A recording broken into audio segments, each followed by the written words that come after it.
நம்ம தமிழ்நாட்டோட கடன் மட்டும் எவ்வளோன்னு கேட்டிங்கன்னா 10 லட்சம் கோடி. 1 கோடி 2 கோடி கிடையாது, 10 லட்சம் கோடி கடன் இருக்குது பார்த்துக்கோங்க. இப்போ மக்களுக்கு இப்போ இலவசம் அது கொடுக்குறேன் இது கொடுக்குறேன்னு சொல்லி ஒவ்வொருத்தங்களா இப்போ காமராஜர் பீரியடில் எதுவுமே கிடையாது. நாங்கள் சின்ன வயசாக இருக்கும்போது மதிய உணவு சாப்பாடு தான் போட்டாங்க.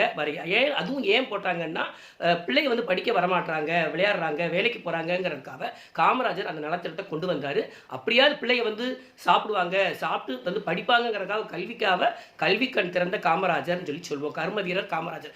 அவர் தான் சாப்பாடு போட ஆரம்பித்தார். அடுத்தடுத்து ஒன்று அடுத்து மதிய சாப்பாடு அப்படி போடுறோம், சேலை கொடுக்குறோம், துணிமணி கொடுக்குறோம், இதுக்கு உதவி, இதுக்கு இலவசம், பஸ் இலவசம், அப்படி இப்படின்னு சொல்லி நிறைய இலவசமாக போட்டு இப்போ தமிழ்நாட்டோட கடன் தொகை நிறைய இருக்குங்க. இப்போ மக்களுமே கேட்குறாங்க. எங்களுக்கு தெரிஞ்ச ஒருத்தர் வந்து இப்போ சொல்கிறாரு, ஐயோ இப்போ ஆட்சி வந்து இப்படி மாறிடுச்சே, விஜய் வந்துட்டாரே, எங்களுக்கு 8000 ரூபா போச்சே அப்படிங்கிறாரு. ஏன்னு கேட்டால் அவர் 8000 ரூபா கொடுக்குறேன்னு சொல்லியிருந்தாங்களாம். 8000 ரூபா போச்சேன்னு வாயில் வைக்க அடிச்சு புலம்புறாங்க. யார் கொடுத்தாங்க? நீங்கள் கொடுத்தீங்களா? நீங்கள் போய் கவர்மெண்ட்டுக்கு வந்து கொடுத்தீங்களா? நாட்டுக்கு கொடுத்தீங்களா? அன்னைக்கே பாடல் பாடினாங்க, நாடு என்ன செய்தது நமக்குன்னு கேட்கறத விட நீ என்ன செய்தாய் அதற்கு என்று நினைத்தால் நன்மை உனக்குன்னு சொல்லி பாடல் இருக்குங்க. அதான் நாடு வந்து உனக்கு என்ன செஞ்சு நினைக்காத, நீ நாட்டுக்கு என்ன செஞ்ச? 10 பேருக்கு சாப்பாடு போட்டியா? இல்லை அட்லீஸ்ட் உன்னோட வருமானத்தில் ஒரு ஆளுக்கு சாப்பாடு வாங்கி கொடுத்தியா?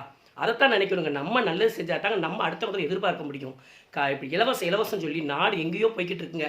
இப்போ விஜய் வந்து முதலமைச்சராக வந்தால் சீட்டில் அமர்ந்தார்னா கண்டிப்பாக அவர் வந்து இலவசத்தை கண்டிப்பாக தடுக்கணுங்க. அவர் முக்கியமாக செய்கிறது என்னென்னா கவர்மெண்ட் ஹாஸ்பிட்டலுக்கு நிறைய மருத்துவ இதுக்கு வந்து அவர் வந்து சலுகைகள் கொடுக்கணும். ரெண்டாவது, இப்போ பெண்கள் வந்து தனியாக நடந்து போகிற அளவுக்கு பாதுகாப்பு கொடுக்கணும்.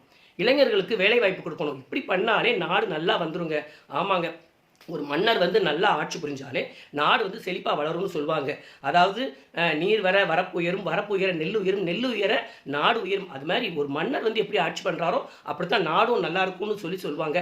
அதுபோல் விஜய் தம்பி வந்தால் கண்டிப்பாக மற்ற எல்லா சட்டத்திட்டத்தையும் மட்டும் மாற்றினா போதும். இலவசமாக யாருக்கு எதுவும் கொடுக்க வேண்டியதில்லை. ஒரு பொருளாதாரத்தில் ஒரு இளைஞர் நல்ல வேலையில் இருந்தால் அவர் வந்து மனைவிக்கு வீட்டுக்கு தேவையான ரூபா செலவு கொடுப்பாங்க, தான் அம்மாவுக்கு பெற்றவங்களை கவனிச்சுக்கிடுவாங்க. அந்த மாதிரி ஒரு பொருளாதாரம் உயர்ந்தால் போதும். எதுக்கு இலவசமாக வந்து வீட்டுக்கு வீடு ரூபா கொடுத்து அது எது கடன் சுமையை சுமக்கணும், எது கடன் சுமையை சேர்க்கணும்?